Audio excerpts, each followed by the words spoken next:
Hi, welcome to another edition of Lunch Hour Live. I'm Sue O'Connell. We appreciate you joining us today. Of course, we're broadcasting from our home, so you'll excuse the occasional barking dog or garbage pickup day, because even though Thursday is my day with you, it's also garbage day here in Roxbury. So I appreciate you joining us and taking the time. Very important program coming up on PBS and on WGBH. It debuts on April 15th at 9 p.m. It's called Blood Sugar Rising, America's Hidden Diabetes Epidemic. And joining me to discuss the program and talk about diabetes and all the important things that you need to know about preventing, treating, and educating yourself about diabetes is Judith Vecchione. She's the executive producer. Judith, welcome. Thanks for coming on to Lunch Hour Live.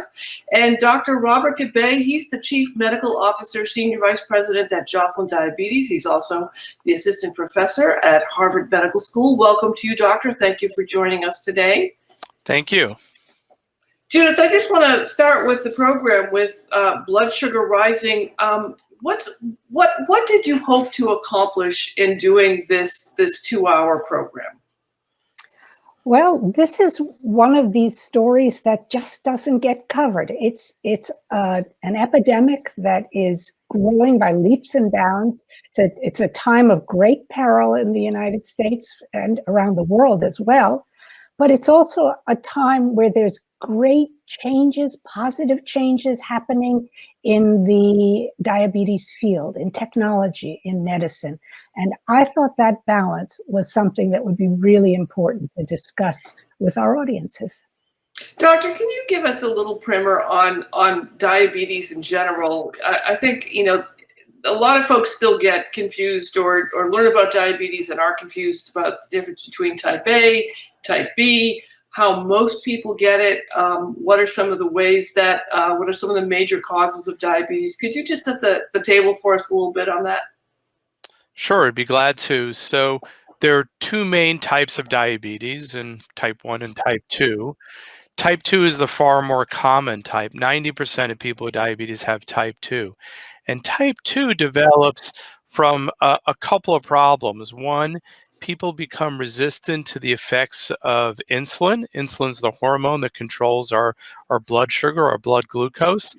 Their body becomes resistant to the effects of insulin, and they respond by, most people respond by making extra insulin.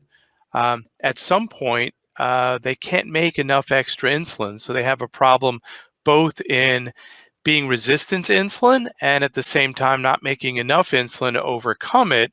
And as a result, their blood sugars begin to rise and they have diabetes. So that's type 2. And so type 1 is the end result is similar in that blood sugars rise, but the cause is different. It is, in essence, an autoimmune disease. The body's immune system that normally fights infection attacks the cells of the body that make insulin and destroys them. And so as a result of that destruction, these individuals with type 1 diabetes lose their ability to make insulin altogether, and their only treatment then is to replace the insulin the body would have made. Are we seeing the increase in diabetes diagnosis in America? Is it proportionally growing with our population growth, or is the percentage of Americans with diabetes and prediabetes, is that growing larger than it should be? Yes, much larger than it should be. It's literally skyrocketing. The numbers are really quite profound. So the number of individuals, it used to be only 3% of Americans. Now it's 10+%. And in certain groups, it's much, much higher. And the predictions are that half of people in the U.S. will have some form of abnormal blood sugar within the coming years. And so this is on a steady and exponential rise. Judith, the challenge, of course, in discussing medical issues and complicated scientific issues for a storyteller is to find the right folks that can help weave a narrative, if you will, and keep the viewer interested. I want to throw to a clip and just give folks a little look at what they could expect when they watch Blood Sugar Rising on April 15th, and then come back to you and chat about some of the folks that helped tell this story. In the United States, it is estimated that there's about 100 million people with diabetes and pre-diabetes, 100 million people in the country affected by a blood sugar problem. The economic impact of diabetes is devastating. We spent almost $350 billion on diabetes in the United States last year. Diabetes, a chronic disease that's notoriously difficult to control. It can maim and even kill. A generation ago, less than 3% of Americans had diabetes. Today, it's almost 10%. It is now predicted that half of the US population will have either diabetes or pre-diabetes by the year 2025. Half. Living with diabetes today is a story of new discoveries about our food environments and choices. As a 7-year-old coming from a third world country and getting free candy, I was like, yo, I'm so down for America right now. Like, this is tight.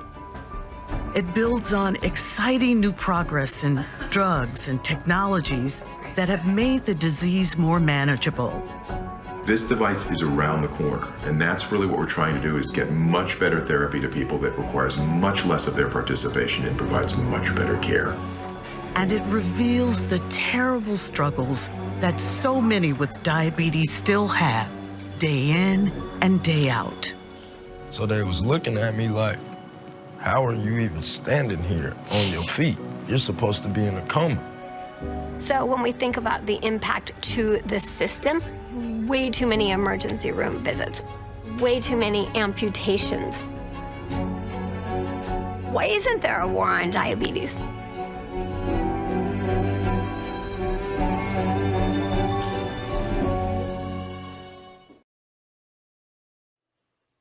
Judith, I remember my first encounter with someone with diabetes was in first grade in like 1965. And one of my classmates had diabetes and required insulin shots, and they weren't able to manage it in that time, and she was not allowed to continue in school. But, you know, now as an adult, I know a number of people with diabetes, and a phrase that's often used with it is treatable and manageable. But it's a far more complicated disease than I think we pay attention to, right?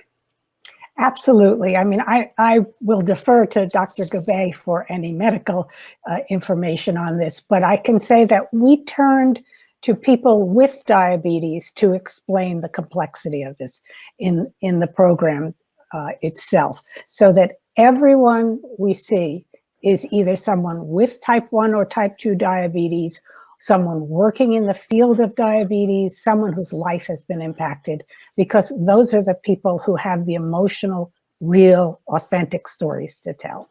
And the range is very wide. We had to, we interviewed many people before we could really find the right people to tell those stories.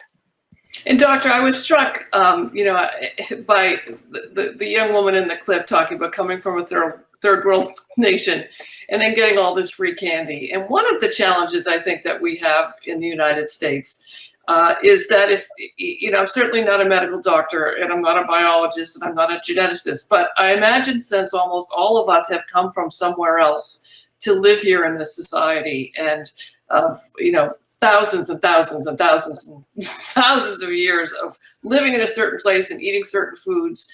And then we all come to this sort of society where we all kind of eat the same things, but our bodies may not be able to process them the way that might have been intended because our bodies are made a certain way. That really adds a layer of complexity to treating diabetes and also finding the right diet for each of us to eat, right? Yeah, absolutely. I think part of the challenge over these years, we talked about how the number of people with diabetes has skyrocketed. Um, Part of that has been our diet has changed dramatically. So our bodies are really designed um, evolutionarily to be able to survive when food is scarce. And through most of humankind, that was the issue. It wasn't enough food around. Now, of course, we have plenty of food around, and in many ways, too much, and not necessarily the right kinds. And so people are basically eating more and storing more of that food in ways that lead to the development of type 2 diabetes. Judith, one of the things that we're experiencing now with the COVID pandemic and crisis is working toward trying to get people to change behavior. And in this particular instance, we're trying to get people to change it very quickly. And there's always this layer of denial that is on humans and on the way that we do things. I want to throw to a clip of a young woman who sort of exemplifies what many of us go through when you're being confronted with the fact that you have an illness that's serious and you have to deal with it. Let's take a look at a clip from Blood Sugar Rising. My name's Nicole, and I'm a type 1 diabetic. I think that no one prepares you for mentally what it's going to take to live with something that's so 24/7. Wonderful. I've had diabetes for 18 years, and you always have to be thinking. You have to think before you exercise, what's your blood sugar? Before you go to sleep, what's your blood sugar? In the middle of the night, what's your blood sugar? When you're sick, what's your blood sugar? It never escapes you. I was drinking a lot. It's like you're in a desert and you're so thirsty, like you can't stop. From there, I was telling my mom, she was like, I think we need to get you tested for diabetes. And I was like, diabetes, what's that? I didn't know what it was. And she's just like, we need to take you to the doctor.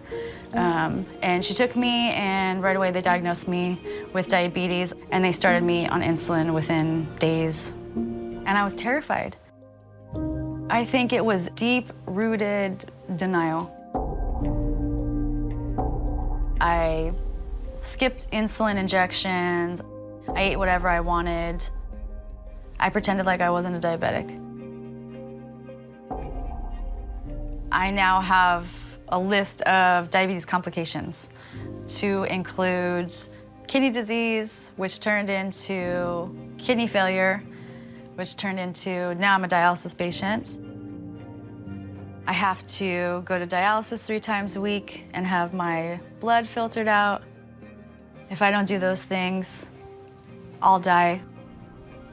I think diabetes can be a very lonely disease. Social media connects me to other people that are like me. The more I was posting, the more messages I would get. The best way to deal with diabetes complications, prevent them to begin with. This stuff doesn't have an end date, it keeps going. This is why I desperately want a double transplant, kidney and pancreas. Even if I can help one person by sharing my story and showing them what this looks like, then it will be worth it. You're watching Lunch Hour Live here on WGBH on Twitter and Facebook. We are taking your questions and comments for the executive producer, Joan Vecchione of the program, and Dr. Robert Gabbay. Judith, is this a problem, and for you as well, doctors, is the United States unique in this explosion of diabetes, or is it emblematic of what's happening in the world at large?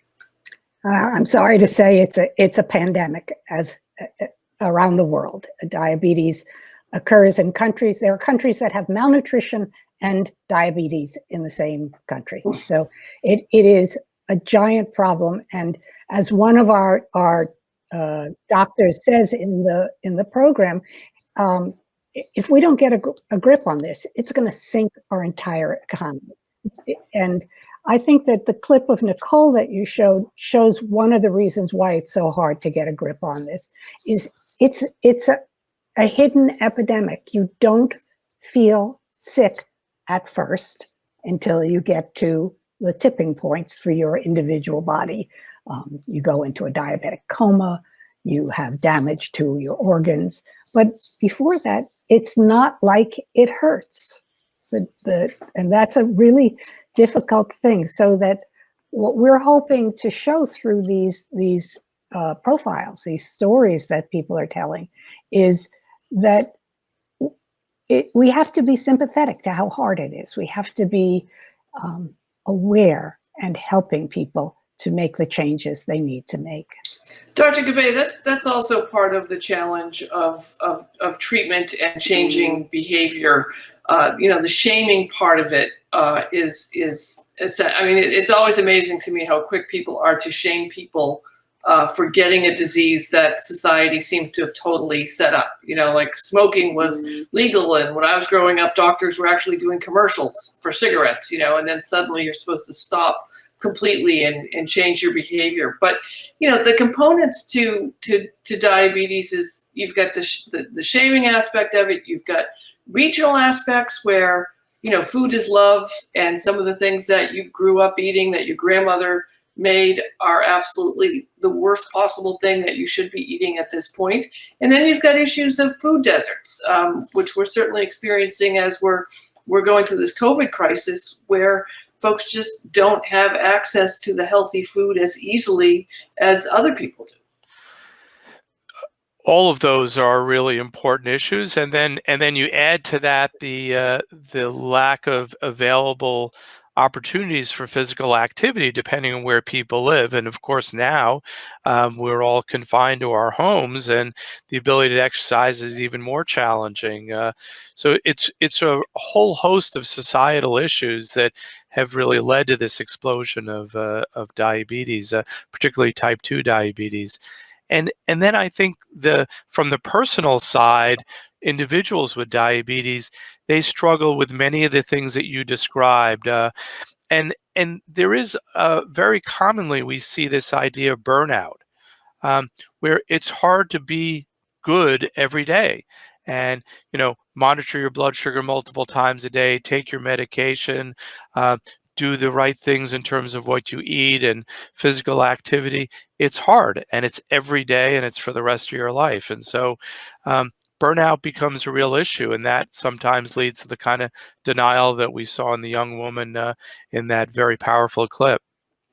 Yeah, Judith, the message is always so difficult that, also during the HIV crisis, people would talk about how if we could only get HIV treatment to be manageable, like diabetes is manageable. But what that leaves out when we talk about it like that are the individual struggles and costs and crisis and incredible determination and commitment that each person who has diabetes needs to have in order to make that a manageable condition, right? Absolutely. But I would also want to not leave viewers on this program with the impression that it's all doom and gloom. And in fact, over the last generation, there have been such fantastic increases in ways to test your blood sugar, to manage your blood sugar, new technology that may someday take the place of the kind of testing regimes that we have. We go into this in the film, and you see that there's been great progress and great support made available to people if they can access it. We have, a healthcare system that is unevenly distributed in this country, and so not everybody has access to the wonderful new drugs and technologies that are out there, but they are there. It's a real improvement in the ability to take care of yourself that we want to give credit to all the people working very, very hard to make these new tools, new management tools available. I want to show another clip from Blood Sugar Rising, America's Hidden Diabetes Epidemic, which is going to be on April 15th at 9 p.m. on WGBH and PBS.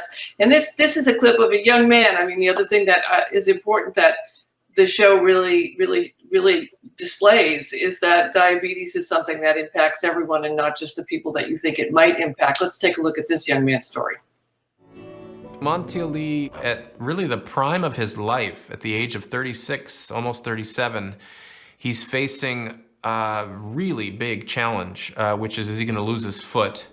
One of my cousins rushed me to the hospital, and they checked my levels, and they was looking at me like, how are you even standing here on your feet? You're supposed to be in a coma.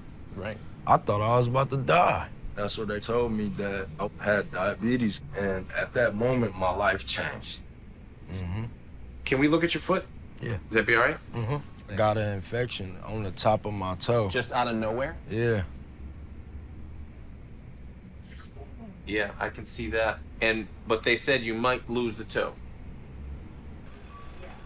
Okay, but I'm going to tell you, you don't want to put any weight on it. Yeah, I'm fighting it. Okay. Okay, my friend. Appreciate you. You too. Good luck. Thanks a lot.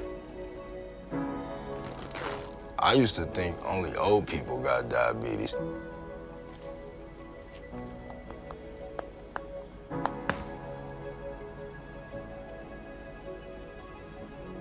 So now waking up every day, having to check blood and make sure these levels are correct and all this different stuff.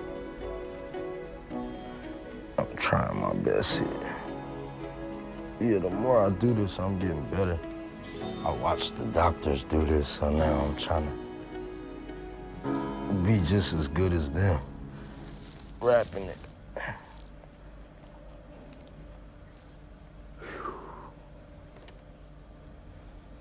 Mission complete.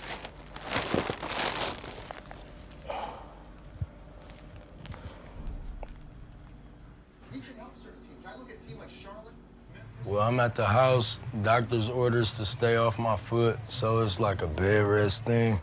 It's been a challenge, but I'm maintaining, staying prayed up, and I've been getting blessed. Hi, son. Hi. How are you? Good. How was school today? Good.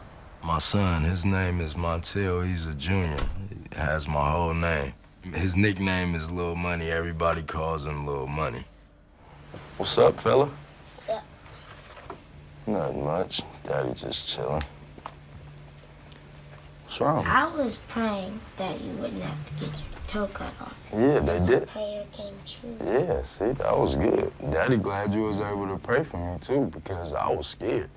That's what my main worry is for you to do good in school. And play sports. And also take care of yourself.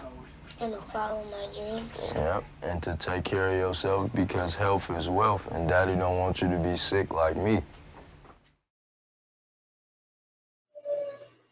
Health is wealth, indeed. Doctor, we have a question from social media, just wondering about the genetic aspects. You know, if you have diabetes in your family, will you be able to not have diabetes, or should you immediately take efforts to eat a diet that will help keep you healthy and help you to avoid it? Yes, for type 2 diabetes, it's very strongly a genetic component. And so if you have someone in your family with diabetes, your risk of diabetes is quite high. And the best thing you can do is maintain a normal weight, eating right, exercising. Those are very effective, and they've been shown to prevent the development of diabetes. For type 1, the risk of a family member developing type 1 is relatively low. And so less of a lifestyle sort of prevention strategy, but more there are treatments that are being developed now that can potentially prevent the development of type 1 diabetes as well.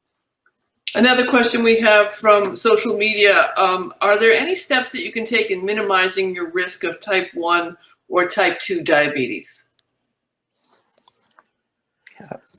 I think they're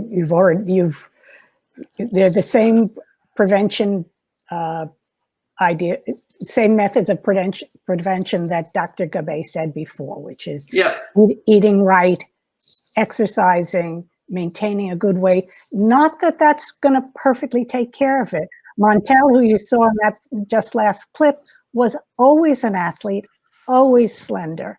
And as his doctor says in the film, this may be what we're seeing, is that diabetes is no longer preventable entirely.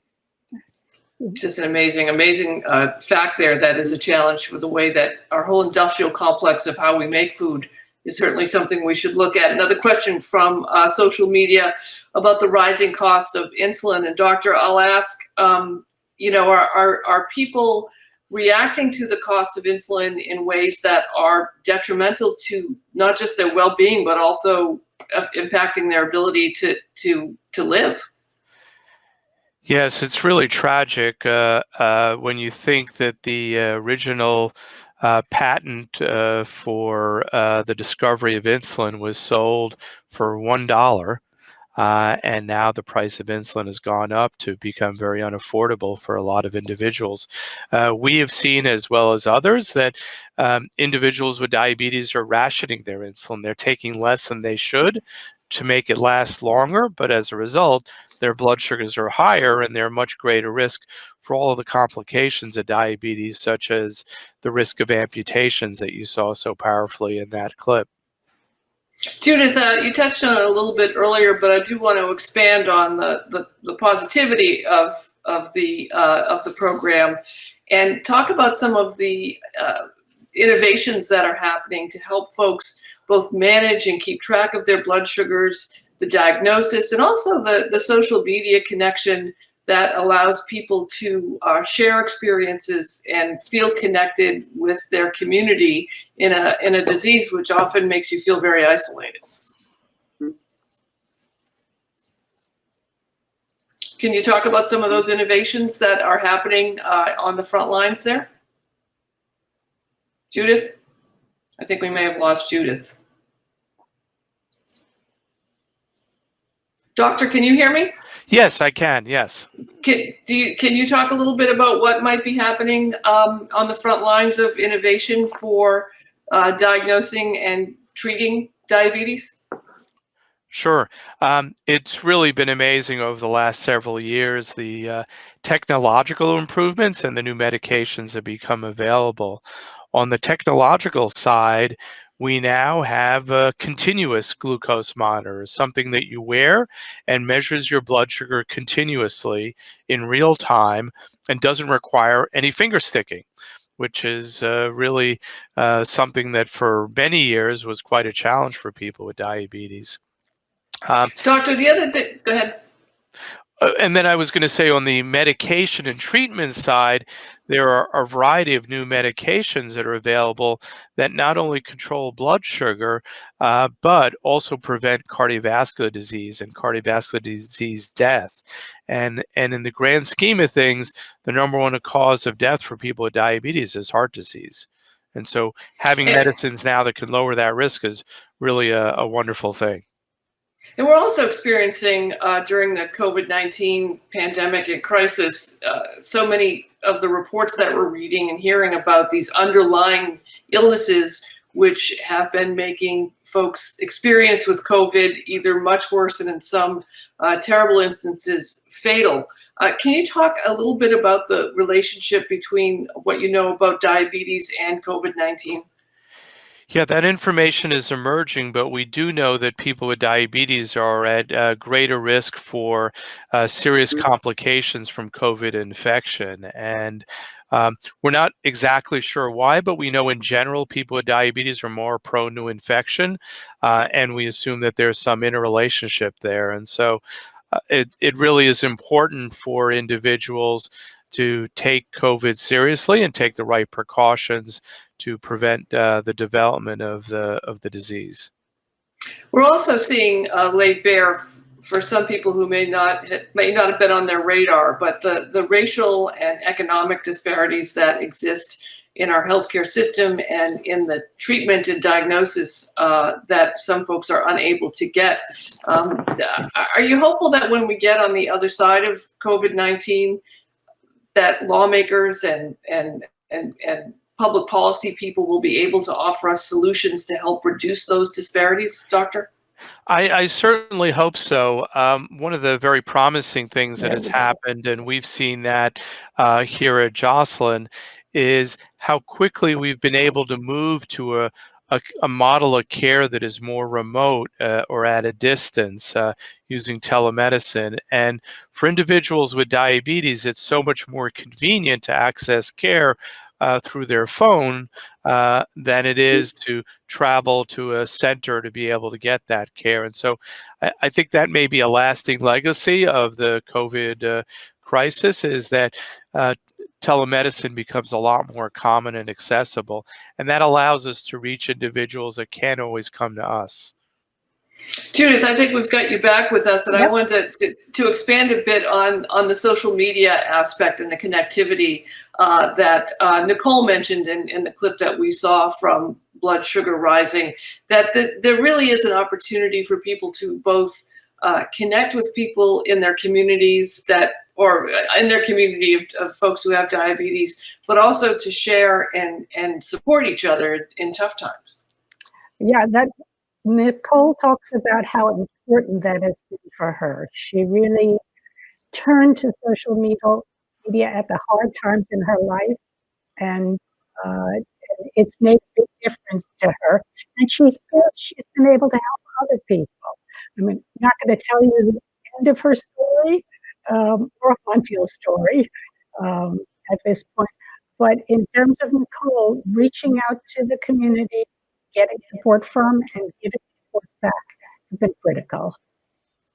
It's also fascinating to me to just understand, being in the news business and sort of having something right under your nose that is clearly an epidemic, but isn't getting the attention that it should.